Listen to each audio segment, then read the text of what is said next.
আসসালামু আলাইকুম, আমি মোহাম্মদ রাসেল। আজকে আমি আপনাদেরকে দেখাবো কি করে খুব সহজে উইন্ডোজ 10 এর আপডেটটা বন্ধ করতে হয়। Please subscribe my channel. এই আপডেটের কারণে আসলে অনেক সমস্যা হয় আমাদের কাজ করতে।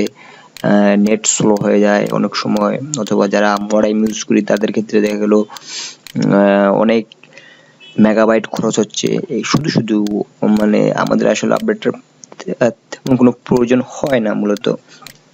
তো চলুন শর্টকাটে আমরা কি করে উইন্ডোজ আপডেট বন্ধ করব।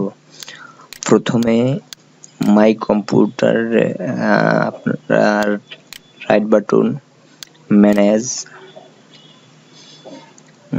তারপরে আপনার সার্ভিস এন্ড অ্যাপ্লিকেশন, তারপরে সার্ভিস। এবার স্ক্রল বারটা টেনে নিচের দিকে নিয়ে যান। হ্যাঁ, এইবার দেখুন একবারে নিচে নিয়ে যাবেন। এবার দেখতে পাচ্ছেন মনে হয় এই যে উইন্ডোজ আপডেট। এবার আবার লেফট বাটন, প্রপার্টিস। তো এই যে এবার প্রথমে স্টপ করে নেন, এই অপশনটা বন্ধ হয়ে গেছে এখন।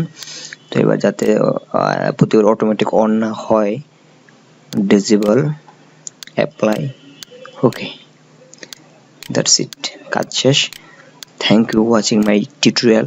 এবং এটা আমার প্রথম ভিডিও, তো আমার চ্যানেলটি সাবস্ক্রাইব করুন যাতে আমি আরো ভালো ভিডিও তৈরি করতে পারি। আমার জন্য দোয়া করবেন। Thank you. Like, comments, share.